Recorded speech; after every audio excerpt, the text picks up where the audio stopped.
Hello, friends, and welcome to the Liz Moody podcast, where every week we are sharing real science, real stories, and realistic tools that actually level up every part of your life. I'm your host, Liz Moody, and I'm a best-selling author and longtime journalist.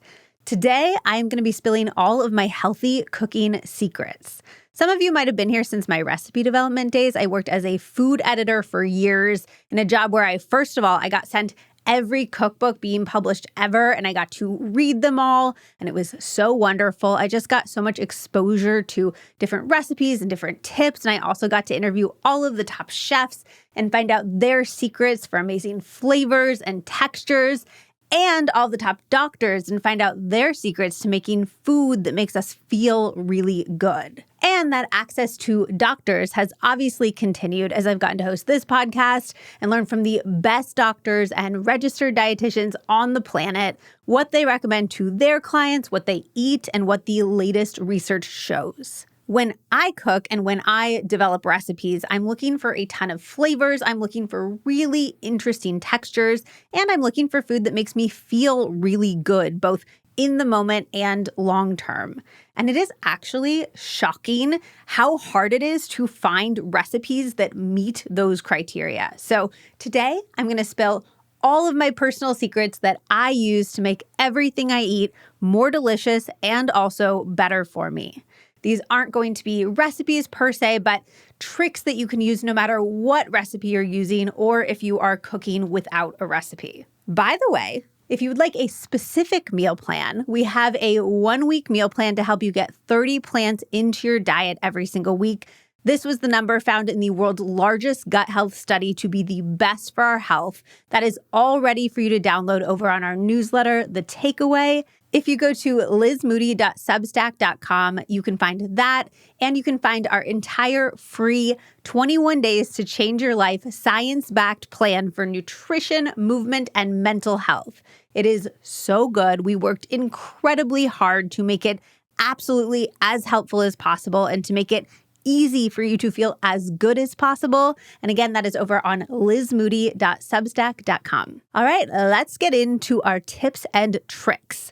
The big goal of almost all of these secrets is based on trying to get to that 30 plant per week number, trying to add in as many nutrient-dense foods as possible, and also adding in as much fiber as possible. We just had Dr. Tim Spector on the podcast. It is such a good episode. I will link it in the show notes. But in that episode, he was talking about how fiber is the missing piece of the weight loss equation and so many other health equations, our immune system, which is related to our cancer protection mechanisms, our inflammation levels, and so much more, because that fiber feeds our microbes, and then these microbes help with so many different things in our body. They have these systemic effects for our hormones, for our metabolic health, for our brain health, for our mental health, for all of these different things. So we want those microbes to be as happy as possible. A weird, super easy trick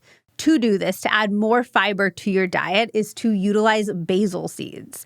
You can get these on Amazon. They look just like chia seeds and they taste pretty much the same and they act like chia seeds. They swell up when you put them in a liquid, except they're ready in like 1 minute instead of taking 10 minutes or sometimes even longer to absorb that liquid and create that gelatinous state.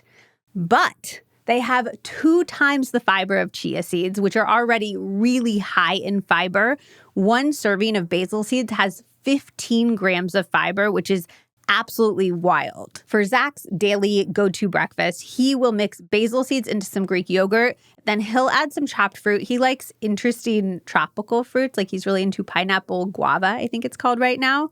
And then he has this really high protein, high fiber breakfast. It's ready in less than 5 minutes. You can also do this to oatmeal. Whenever I make oatmeal, I'm either stirring in some eggs or egg whites to add protein. To do that, you just beat the eggs up and then you'll stir them into your warm oatmeal. And it makes this really yummy custard-like consistency. Or I'm adding basil seeds. Hemp seeds and chopped nuts are a great way to add some crunch, some texture to most dishes, which, by the way, is a huge thing that many, many recipes are lacking that makes recipes read complex and interesting and satisfying to us. It's that texture element. If I'm making rice, I will swap half of it for sauteed cauliflower rice just to get more plants in there. I'm sorry, I'm not going to eat entirely cauliflower rice because that leaves something wildly to be desired texturally and in terms of flavor. It does not taste anything like real rice, and it does not, in my personal opinion, taste good. But normal rice with half sauteed cauliflower is actually, I think, tastier than just rice on its own. It adds a sort of nutty, beautiful element. And then you've got another plant in. Spinach can be added to basically anything. I will wilt it into almost every soup I make. If you've never wilted greens before, it's so satisfying. You just start with this huge mound of greens and you watch it disappear before your eyes. I also will put spinach in my smoothies. I'll add it to pasta sauce. It's really, really versatile and another great way to pack in some plants. Using fresh herbs is another one of my all-time favorite healthy cooking secrets. Herbs are packed with nutrients and have therapeutic compounds that honestly are even more impressive than what is in a lot of vegetables. So, almost all herbs are high in antioxidants that can help your body fight systemic inflammation, and that is true for most plants. But what makes herbs special is the compounds that give them these potent flavors. Those also come with a ton of benefits. Basil, for instance, contains a compound called eugenol, which has anti-inflammatory and antibacterial effects. Parsley is rich in apigenin, which research has found supports heart health and acts as an anti-cancer agent. And cilantro has compounds that can help your body clear heavy metals. Sage and rosemary contain compounds that can help with brain health. Thyme has a compound called thymol. It's really good for respiratory health. One of my personal go-tos when I have a cough that will not quit is I will make a thyme tea with fresh thyme and boiling water. And then while it's steeping, I will put my head over my mug and I will breathe in the steam, which has that delicious thymol in it. And then I will let the tea cool to drinking temperature. I'll add some Manuka honey, and it is so soothing. I'm getting the benefits from steaming the thymol into my lungs, essentially, and then also the benefits from drinking it afterward. And it is so, so helpful. Oregano is another one that is so, so great for when you're sick. You might have seen oregano oil in stores, which is so potent. I use it because it works incredibly well, but I will not use it for long periods of time because it is so powerful. Anyway, by incorporating all of these herbs into your regular diet, you're getting these regular doses of these healing compounds, which are going to be making you feel your best at a cellular level and protecting you in both the short and long term. Also, herbs just taste incredible and they very much count towards your 30 plants per week. So basically at every single meal, I am looking for an opportunity to add herbs in. For breakfast, if I'm doing scrambled eggs, I'll add some rosemary, some chives, some thyme. If I'm doing oatmeal, I will stir in some frozen berries with basil. Basil pairs really, really beautiful with sweeter elements like crisps or even in like a fruit salad or something like that. If I'm making a normal salad, like a leafy green salad, I'll try to do a full half of the salad with herbs. So it'll be like half lettuce and then half leafy herbs like basil and mint and cilantro. It makes it taste so fresh, so delicious. It's very fancy restaurant energy. It makes it better for you and it takes barely any extra effort. If I'm eating pizza, I'll put some basil on top. Same with pasta. That always will get some basil or some thyme. The key to this, obviously, is having fresh herbs around and handy. So I'm going to give you a few quick tips for making sure that your herbs don't go bad. First of all, if you can grow some at home, I highly recommend it. I think they're relatively easy not to kill, but if I am being very honest, Zach is the plant guy in our house, so he keeps all of our plants alive. We have mint, we have basil, we have rosemary, we have thyme, and it is so decadent and so lovely being able to just snip what you need from your own plant and use it as needed, having it be super, super fresh and just ready at hand all the time. But again, I would probably kill all of them if it were just me. So if that is not the route for you, I very much get it. The big thing is pretty much all leafy herbs should be stored like flowers. You want to slightly trim these stems and you want to store them upright in a glass of water. And then if you cover the top with a plastic bag and then you seal that plastic bag around the jar, you can very much reuse your bag. I do. You can seal it either with like the Ziplocs that you seal, or you can just do like a rubber band. Your leafy herbs like cilantro, dill, basil, mint, and parsley will last for weeks. Like almost a disturbingly long amount of time. The only slight thing to note is that all of those will go in the fridge except for basil, which you want to leave out at room temperature. And then woodier herbs like thyme and rosemary and oregano, you want to roll them in a slightly damp paper towel and put them in the fridge. If I'm being very honest, I rarely do this one, even though I know that I should, because I feel like those herbs just naturally last longer, so it seems less worth the effort. And also, we use things that we see, so having this big, weird plastic bag bouquet in my fridge, I'm like, oh yeah, I should use my cilantro. But if an herb is wrapped in a paper towel, I am 100% forgetting about it. So I'm giving you the information, and you can do as you wish. But moral of the story, literally anything that you're making, just ask yourself, how can I add an herb to this? It will make it way tastier and way healthier. Next, did you know that you can roast your vegetables without oil? Like you can slice up a red pepper, you can put it on parchment paper, you can pop it in the oven. I like it at 400 degrees with absolutely no oil. I discovered this method back when I was writing my second cookbook, and I was trying every single method that I could find in books on the internet to make chickpeas truly crispy, and nothing was working. Most of the recipes that you find online will tell you to dry your chickpeas really, really well, and then you toss them with oil and you bake or you pan fry them. And both of these methods make chickpeas that are tasty, sure, but they are not crispy. They're like semi-crispy. They're like partially flaccid chickpeas. The only recipe that I could find that produced truly crispy chickpeas was frying them like fully in a vat of oil, and that is not a weeknight activity for me. So I'm working on this book, I am brainstorming, I'm playing around, and I realize the oil is trapping in the moisture from the chickpeas. The moisture is not really able to evaporate, and that's why they're never getting truly crispy. So I experimented with a method where you roast the chickpeas totally naked until they're brown, and then you toss them with a little bit of oil, just enough to get your seasonings to stick, and voila, perfectly crispy chickpeas. By the way, my absolute hyperfixation snack, although I don't know if it counts as a hyperfixation snack since I've had it for like 5 years now, is using this method to make barbecue chip chickpeas, which I can share a recipe for over in the newsletter at lizmoody.substack.com. They're like sweet, they're salty, they're savory, they're crunchy, they're so, so delicious. And chickpeas are a very, very high fiber food. And this is a very, very high fiber snack. Anyway, I hear you being like, well, yeah, but there is oil. You just added it at the end. And this is true. And first of all, yes, but by adding it at the end, you use way less. But mostly I'm telling this story because I started experimenting with the naked roasting method, which could mean something different, but not in this context.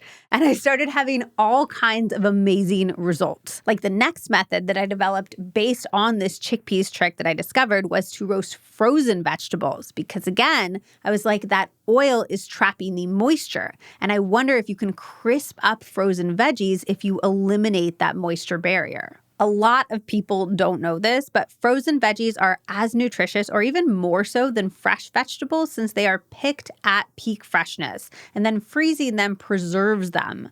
Fresh produce loses nutrients every single day that it's in transit and every single day that it sits on the shelves in a grocery store or in your kitchen.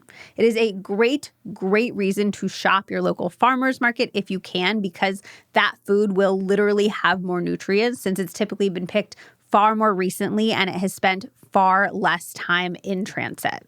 I love the farmer's market, but I also adore frozen produce because, again, it's nutrient rich. It tends to be more affordable than fresh produce, and you can always have something on hand. This is the most important part. Even when you've just gotten back from a vacation and you haven't had the chance to go grocery shopping and you have one frozen pizza and 12 half-empty condiment containers, you can have a bag of frozen broccoli.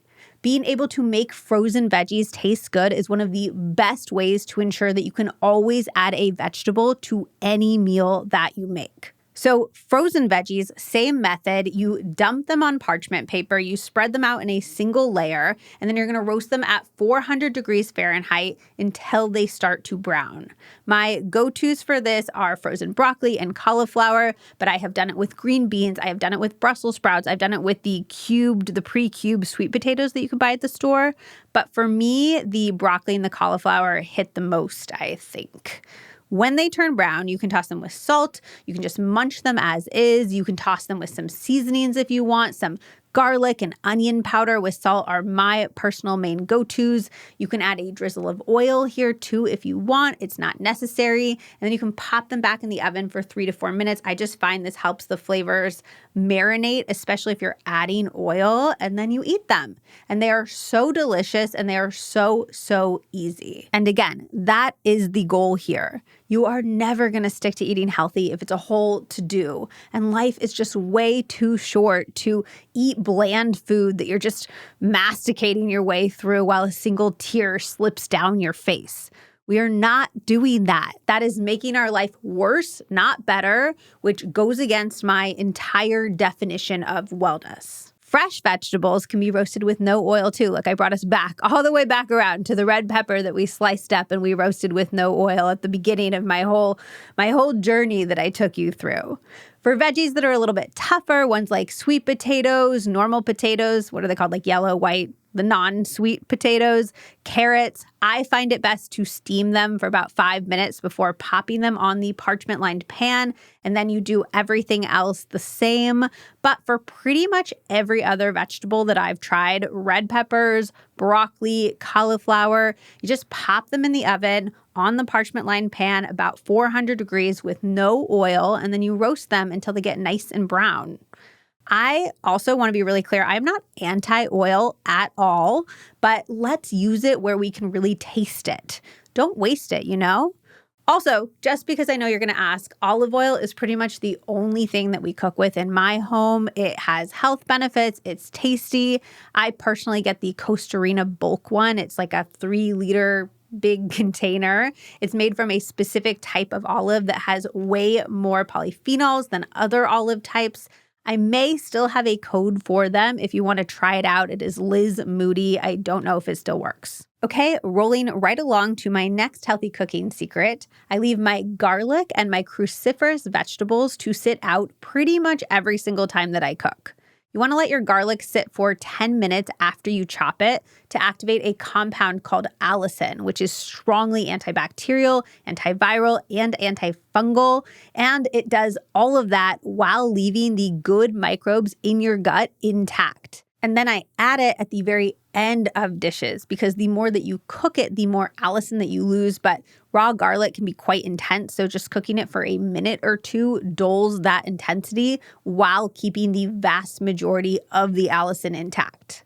Also, garlic burns really easily and it becomes bitter. And I always find it really shocking how many recipes just have you add your garlic to the hot pan first and cook it for a really long time. It's just not going to taste as good, and that's not even talking about the health benefits. So one of the number one things that I will modify in any recipe that I am making is I will chop my garlic first. That'll be the very first thing that I do, but then I will add it last when there's only a minute or two left of cook time. Cruciferous vegetables are vegetables like broccoli, cauliflower, Brussels sprouts, kale, cabbage, which, by the way, did you know that those are all descendants of the same plant, the wild mustard plant? And then they bred it for different characteristics like big leaves for kale, or they made it teeny tiny for Brussels sprouts. But yeah, it all came from literally one plant, which I think is a fun trivia fact. Anyway, cruciferous vegetables all contain two compounds, glucosinolates and myrosinase. And when you chop them, the combination of those two compounds triggers a chemical reaction that releases something called sulforaphane. Sulforaphane is incredibly beneficial. It has actually been shown in research to block mutations in DNA that lead to cancer and reduce the ability of cancerous cells to multiply. The way that cancer works is we have it springing up in our body all the time, but our body gets rid of it before it can impact us negatively, and sulforaphane helps with this process. That was all I personally needed. When I heard that, especially given the rising rates of cancer in young people right now, I was like, yeah, baby, give me all the cruciferous veggies. It also has potential protective effects against neurodegenerative diseases. It has cardiovascular benefits. It's just really, really good for us. And it's activated, and this is really key, by chopping cruciferous vegetables and then waiting for 40 minutes. That time is necessary for the creation of this compound. Also, cooking depletes sulforaphane. This is fine. It's not a huge deal. Boiling reduces it by about 90%, but the rest of the cooking methods only reduce it by about half, so you are still getting quite a bit. Also, as a side note, if you are boiling your veggies, I would love to know why, because you lose the most health benefits in general, sulforaphane aside. And in my personal opinion, it just makes it taste really gross. So hit me up if you're like, no, Liz, you're missing something. Boiled vegetables are the best vegetables. So yeah, you can chop and you can eat your cruciferous vegetables raw, which I will do with like watercress, but not otherwise. Or, and this is a really fun trick, mustard seed contains a compound that basically preserves all of that sulforaphane lost to cooking. So you can toss your veggies with mustard seed or mustard, like a tahini mustard dressing. That's really delicious. And you only really need a very small amount of that to have this positive impact. I personally will almost always chop my garlic and I will chop my cruciferous vegetables right when I start cooking. And then I will let them sit out for as close to 10 minutes for the garlic and then 40 minutes for the cruciferous vegetables as possible. And then I would say I use the mustard trick like maybe half of the time. I actually really love mustard seeds. You can find them in a ton of delicious Indian recipes. So do play around with it because it's also just really tasty. But you don't need to do this all of the time. It's just like a fun thing to know, to have in your back pocket. Again, none of this is meant to be stressful. They're just little tricks that you can employ when it's easy. Okay, let's do a few more super quickly. If you cook and cool your carbs, it increases the amount of resistant starch that they have. Resistant starch reduces the glycemic index of food, so you'll have less blood sugar spikes and dips.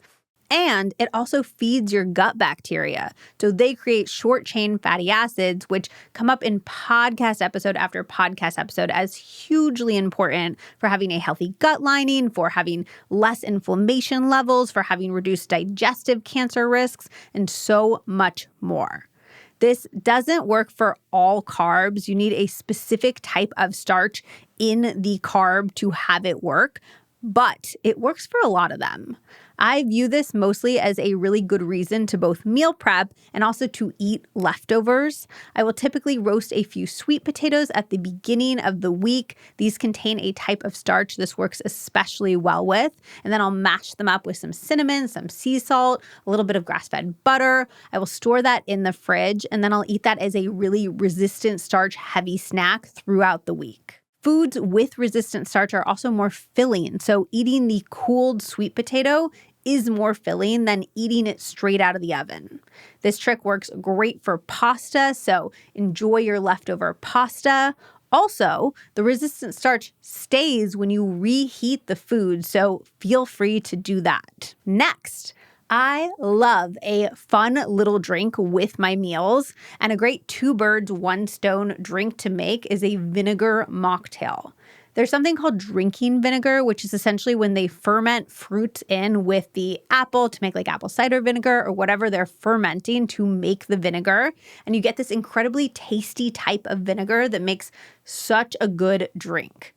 So I will do a generous splash of that in Spindrift, usually just because I like the flavor of the Spindrift with the flavor of the drinking vinegar. I just think they're really great together. But Zach just does it with sparkling water that he makes in our soda stream. And this is a great 1-2 punch because you get this yummy, tasty beverage, but also vinegar contains acetic acid, which slows the release of glucose into the bloodstream, which elongates your blood sugar curve, which is going to have net metabolic health benefits. For most dinners in our house, we will make a little 2-ingredient vinegar mocktail, just the drinking vinegar in some type of sparkling water. And you get to change it up all the time based on what flavor of drinking vinegar you're using and what flavor of sparkling water that you're using.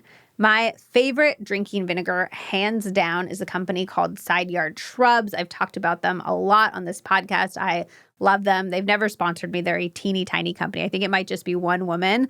They are based in Ojai, and they use ingredients from local farms to make drinking vinegars with flavors like yuzu. They have kumquat. They have prickly pear. I just love them. They're all so fantastic. And then there's another brand called Acid League. They make drinking vinegars that are available at a lot of grocery stores. So that's one that you can probably find near you. And you can order Side Yard Shrubs online. And then also their vinegar. So they're going to take forever to go bad. So they're just really easy to have on hand. Okay, the last healthy cooking, healthy eating secret I'm going to share that I do pretty much every single week is I make a batch of salad dressing at the beginning of the week, either on Sunday night or Monday. It is super quick and easy to make your own salad dressing. Once you learn to do this, you're going to save so much money. You're going to have a way tastier, way better for you salad dressing. My go-to is I will microplane the zest of 1 lemon, lime, or orange, and then I will squeeze in the juice. I'm usually doing this in a mason jar, so I can just close the lid at the end and shake it all up. So I will microplane the zest, add the juice, and then I will microplane in like 2 cloves of garlic. And I'll add a generous shake of onion powder, of garlic powder. I'll add a pinch of salt. I will add a little bit of Dijon mustard. I'll add a splash of maple syrup just for like a gentle sweetness. You can also use honey. And then I will add a splash of olive oil. And I will close the lid and I will shake that all up. And then I will leave it in the fridge all week long. So if a dish does not have a vegetable as part of it, I can toss the dressing with some leafy greens, and in like a minute, I have a salad. So I instantly have a more fiber-rich meal, and my gut microbes are way happier. The very last, the actual last thing that I will mention, I talked about this in the micro habits episode. I can link that in the show notes if you want to go listen to that. But going for a walk after a meal has disproportionately positive metabolic health benefits.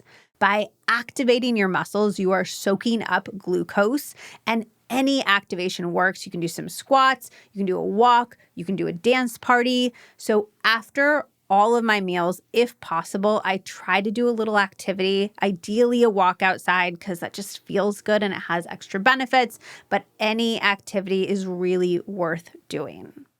I hope that these were helpful. These are just a few little things on my mind all the time to make healthy eating as easy as possible and as delicious as possible, because again, we are not going to stick with something if we feel like we're depriving ourselves.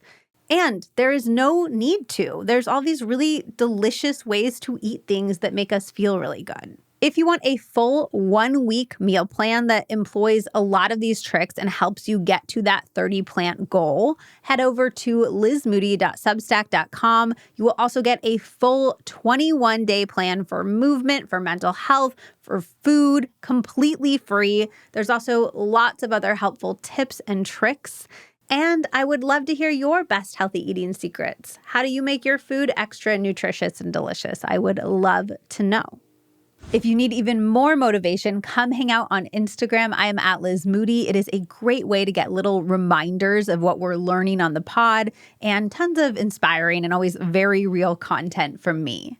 We also have our Liz Moody merch. We have a Novelty Rule sweatshirt, a Cirque Walk sweatshirt, and a Never Be the One to Say No to Yourself sweatshirt available at shop.lizmoody.com. And they are so cute. So do not miss out on those. When they are gone, they are gone. Okay, that is all from me. I love you, and I will see you on the next episode of the Liz Moody Podcast. Oh, just one more thing. It's the legal language. This podcast is presented solely for educational and entertainment purposes. It is not intended as a substitute for the advice of a physician, a psychotherapist, or any other qualified professional.